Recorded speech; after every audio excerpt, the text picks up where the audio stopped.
News presentation.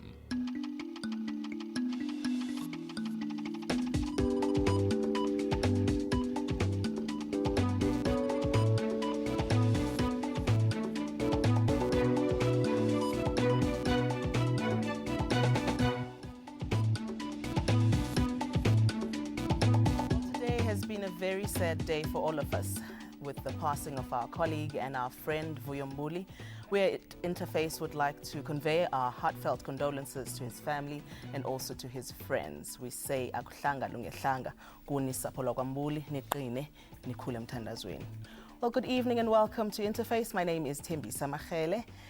On the show tonight, coloured communities, particularly in the Western and Northern Cape, feel sidelined by the very laws meant to bring equality and to improve the lives of the previously disadvantaged. Is government using affirmative action and BEE legislation to sideline coloured people? And is there a need for an organisation to specifically advocate for the rights of coloured people? Those are the questions we're asking tonight, and my guests are political analyst Eusebius McKaiser and also Christopher van der Riede, who is the CEO of AHI. And remember that you can always take part in the show by SMSing us your thoughts on 33726, and also our Facebook page is Interface on SABC3. Welcome to both of you, and thank you so much for joining us. Let's start here. Are you a coloured, Eusebius?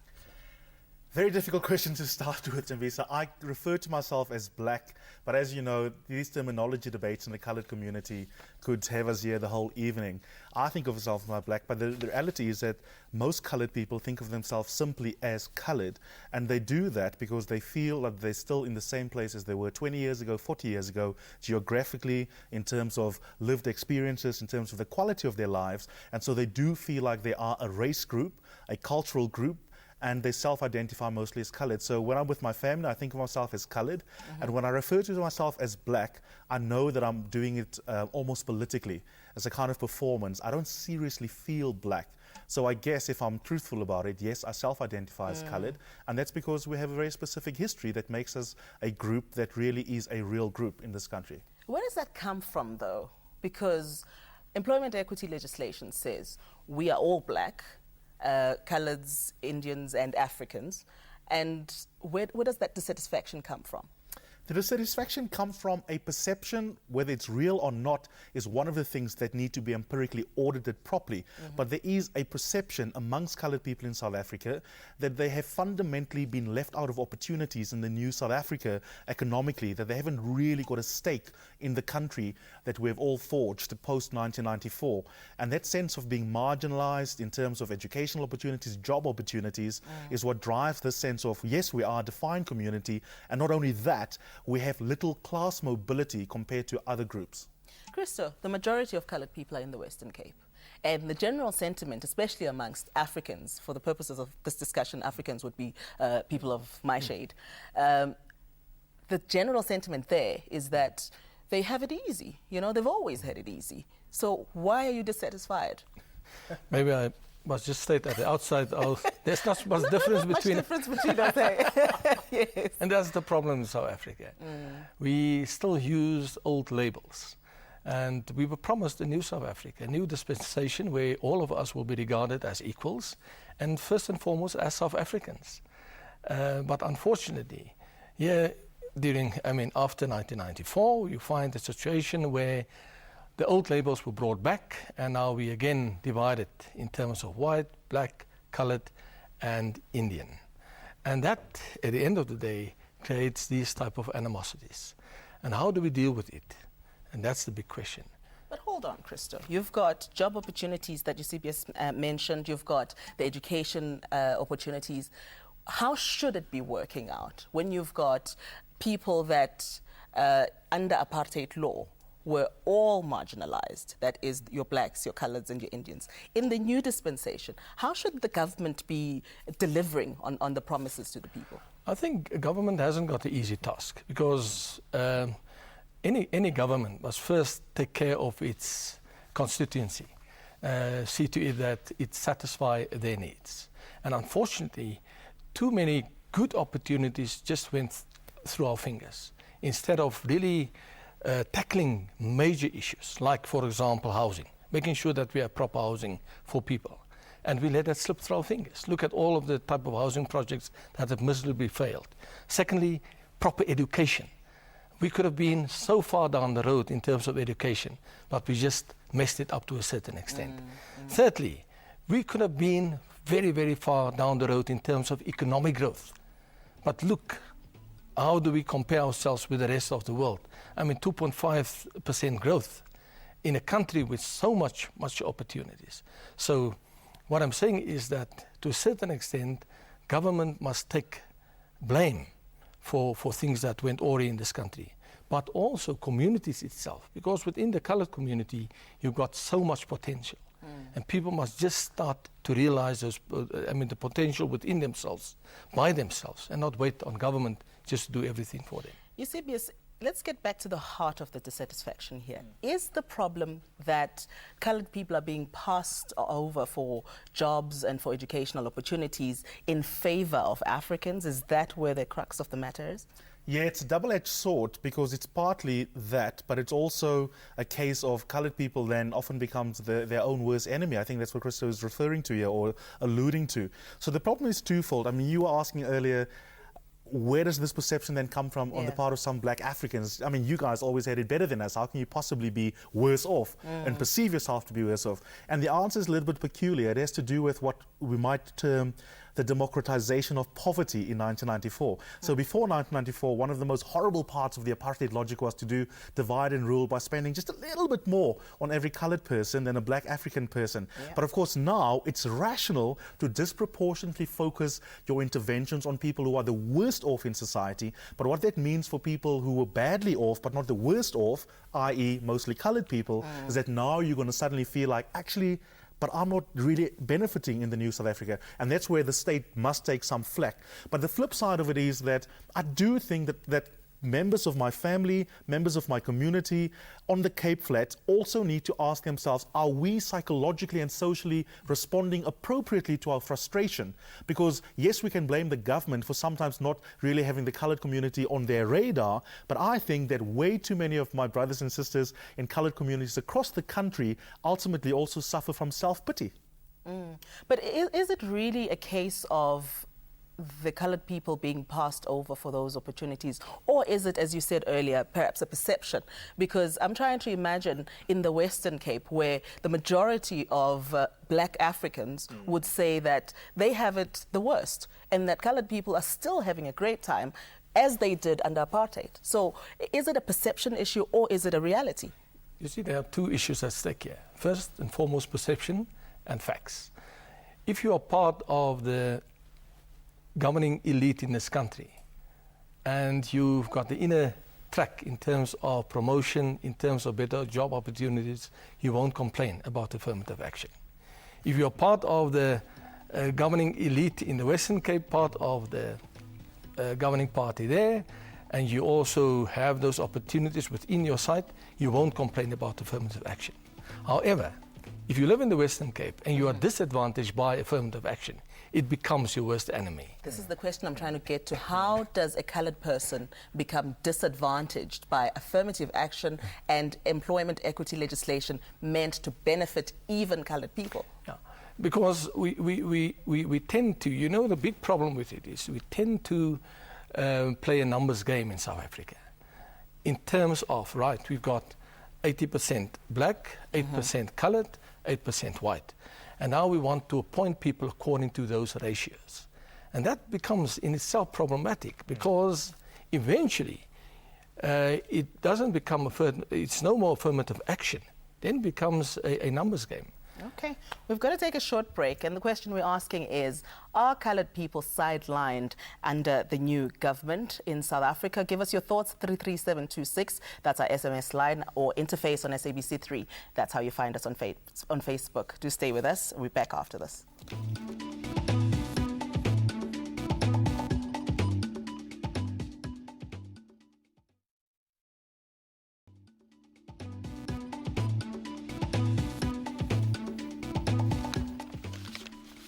Welcome back to Interface here on SABC3. My guests tonight are Eusebius Makaiza and Christo van der Riede, and we're chatting about whether or not coloured people are sidelined in South Africa. And there's a case in front of the courts at the moment, and it's looking at particularly that. Solidarity took a case to court on behalf of some coloured members of the Correctional Services Department who feel that they've been overlooked for positions that they are most qualified for.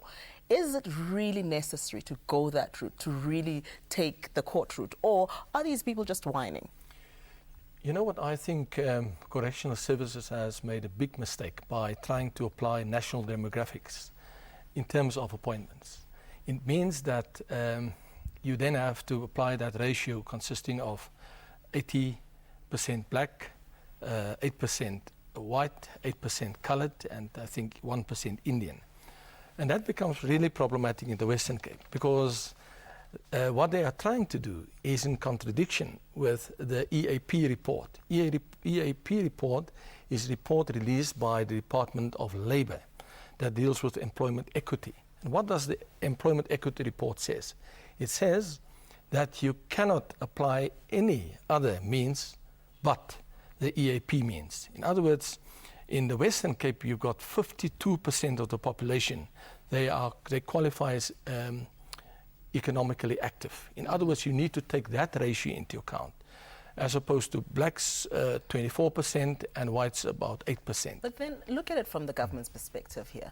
You've got a government that has an unemployment rate that is just skyrocketing. The majority of those people nationally are black Africans. Yes. So isn't the government and the Correctional Services Department justified in saying, look, we can't look at what's happening in the regions, we've got to look at what's happening on a national scale and balance our numbers there? No, except it's a very practical issue. You want to make sure that you're responding to the particular locale where the employment decision is being made. Otherwise, what you will get into is a sort of Jimmy Money effect, where really what you're saying to people is you better spread yourselves as coloured people across the country, because if you have a high concentration in the Western Cape, then you might not get jobs. That would be the consequence of applying national demographic stats in terms of employment legislation, equity legislation in every single big city. So it's just a matter of being rational and common sense.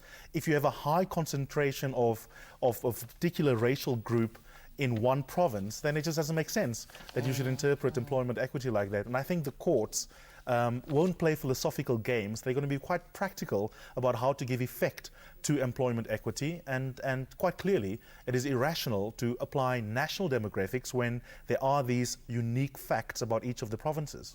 How serious is this problem, Christo? Because you've got Peter Murray in the Western Cape starting or being part of a movement. It's called the Brown Empowerment Movement, fighting for the rights of coloured people. Is it really at that level? You know, we live in a democracy and people have the right to start any movement they wish to start. So I'm not here to really discuss that issue. What I'm just saying is that I think... And I would like your thoughts on that issue. Yes, no, I've got very specific thoughts. What I'm saying is that we're making a very big mistake to think that we can use one specific platform to address those national issues. What we should do is that we should use all the opportunities to our availability. There are churches, there are universities in the Western Cape, there are a number of community organizations. Remember, the coloured community is a very, very diverse community. So you cannot ever try to use one platform to address the massive, the loads of needs within the coloured community. I'll give you a less shy response so to Peter Murray. As we might say back in my hometown, Waarval J8 Peter, where do you fall from? Because what he's trying to capitalize on is that sense of dissatisfaction that we were trying to make sense of at the beginning of our discussion this evening.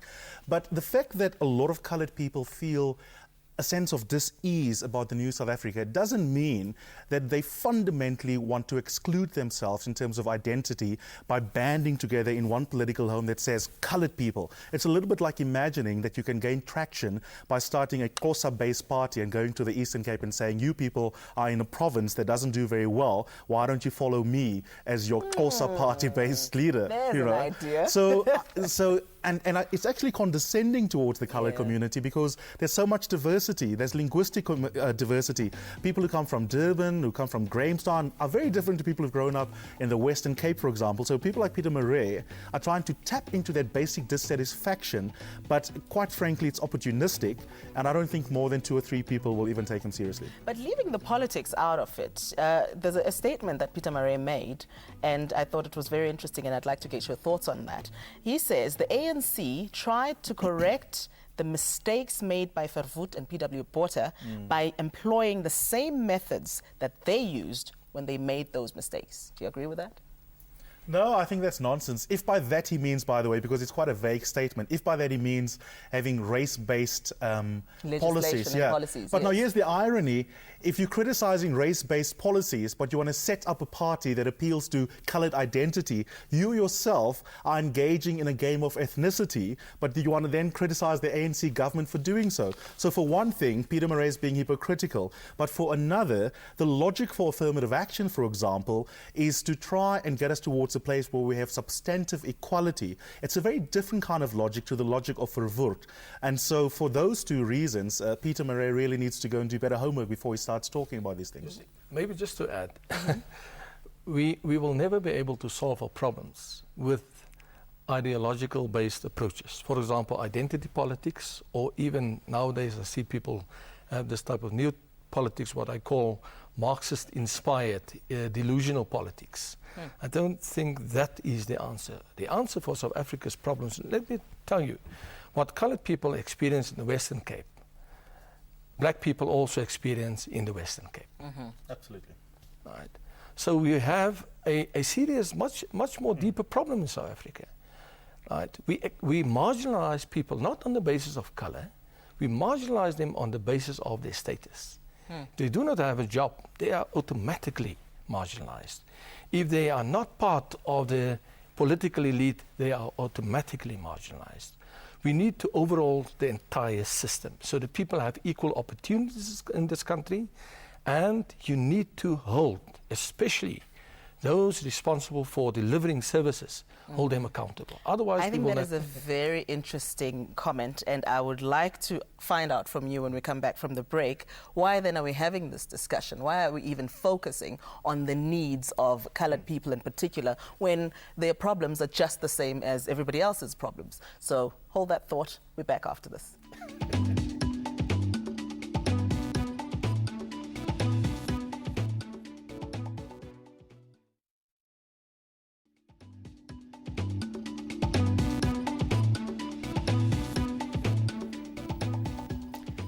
Let's take a quick look at some of your messages on Facebook. Finita Lowe says, you, the colored people, have the opportunities to improve your lives. Stop complaining, do something. Anthony De Brain says, it's long overdue for coloreds to bear the names of our forefathers, those who were here first and still are. We are the first inhabitants of South Africa, yet we are at the tail of the beast. Stan Jacob says, Cape Coloreds in particular must unite. Neither the DA nor the ANC or any other party are improving our lives. Hashtag wake up. Chris Mazibuko says, the funny thing here is that black people say they can't find work, white people say they feel excluded, then colored people say they are marginalized. So who exactly is having it their way in South Africa? And Pindamtyeku Ntweku says, colored people should stop complaining. During the apartheid years, they were enjoying the benefits because they were not blacks. Now the blacks are running things and they want to be black. Quick comment from you guys on any of these? Well, I think the one question, you know, in terms of just the industriousness and where colored people are at, colored people in South Africa, and this gets back to your question before we went to the break, what's so special then about having a colored debate if all that Christo is saying is that our poverty is like the poverty of black Africans in the Western Cape? What's peculiar about the colored debate and worth focusing on colored poverty, not just as poverty, but as colored specific experiences, is that I see in my community, for example, and I know it's anecdotal, it needs to be tested empirically, a particular sense of hopelessness, a particular lack of industriousness that I don't always see in some of the black African townships where you also also find poverty. And that's why I only want to partly agree with Christo that while it's true that some of our problems are not race-specific, it might now be class-specific, the way in which it plays out in the coloured community is worth focusing on, because there are certain particularities about that experience that needs to be nipped in the bud. Eusebius, when you chat to the unemployed in South Africa, black, coloured, Indian or whatever, and when you talk to people that are so demoralized, you get the same answers from coloured people that you do from black Africans. So I'm not entirely convinced that, you know, there is something quite peculiar in the hopelessness that the coloured people are feeling. So I do want to get back to that and also take it forward and say, you know, what do we do about it? But just a quick one. Just based on some of the Facebook messages, these were just some of them, there were loads more. Are coloured people just whining because they're not getting the preferential treatment that they were getting under apartheid, and now black Africans are being recognized under law and also when it comes to opportunities? Is that what's irking them? No, you know what, I will be very careful to assume that people are whining, because if policy is designed in such a way that it classifies people again in terms of race, and that policy is then applied in such a way that people according to their race is now disadvantaged, then you're going to have a backlash.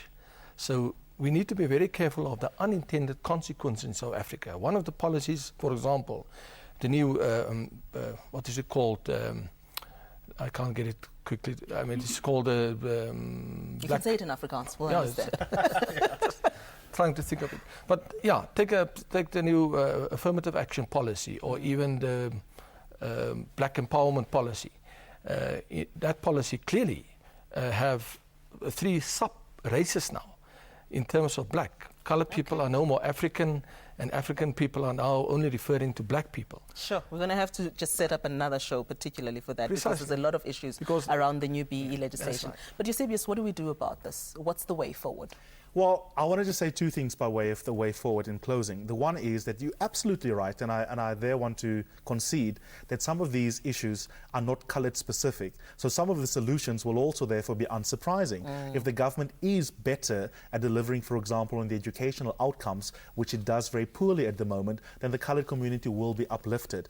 But where I would still disagree with you is that I do find, just as a high school debating coach, for example, that when I often encounter coloured kids, that they have a deeper sense of not believing in their own ability to do better from where they've come from than many poor black African kids that I work with. And I'm grossly generalizing there, but I think we need to test that hypothesis. But I've got a hunch that the coloured community in particularly is even less class mobile than black African society. And that's a problem, and that's a psychological problem, and it's a sense of hopelessness. And if I can get more coloured South Africans to have a sense of can-doism, I think that'll be a good start. Exactly. Quick one from you.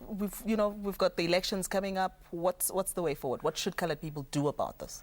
I think coloured people must stop looking for excuses, first and foremost.